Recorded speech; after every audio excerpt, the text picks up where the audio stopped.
zvacho. Nyangara muchausere kunge hapana kana munhu baba panapa. Vashumi baba vemba. Masara sememba. Tasera. Kwamuna kuzodiridza katini? Ndati ndimbotimbira ndozodiridza kuti mvura inde pasi.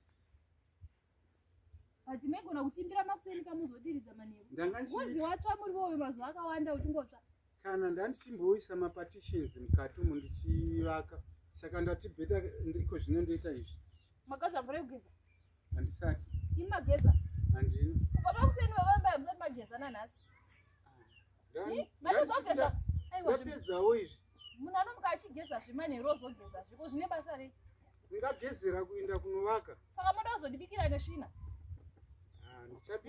Ndichabika hangu. Aiwa baba vembai. Tikaise munhu mukuru.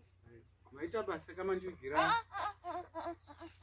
Ndoita basa. Ndamboti chike nini yenyu here naye baba vembai? Chingogwaya niko tichingova vaviri pano pano. Aiwa, ndatengera imbwa yangu, handichangobereka, ndine bhondi nembwa yangu mazuva anaya. Ichangobereka ka, ndatomboispoila mazuva anaya ichitengera machike nini mapizza. Murume mukuru maswera muchibvunza chike nini, mimi muchiti yatengwa nani? Sorry mai. Yatengwa nani? Sorry mai. Iri kupiwa ichi? Ndipe chike nini yani? Iripi?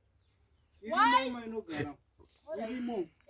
Ndakuitengera chike nini sise mukaka ndiyaka ichangomuzvereka mazuva ano. Aiwa amagoni. Ndo yandiri kuda kumbonyatokubhonda nayo zvakanaka chaizvo mazuva anaya nembwa yangu.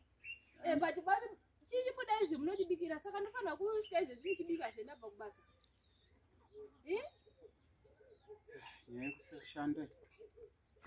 Munhu rume afana kuziva kuti kana muri pamba chero dai muri kuinda kubasa izvezvi maiwana ndabika. Saka ino ndiri kuinda kubasa ndofamba kuwana mabika. Alright, mazowacha hembe dzandasiya mbwa. Ndowacha mangwana makuseni.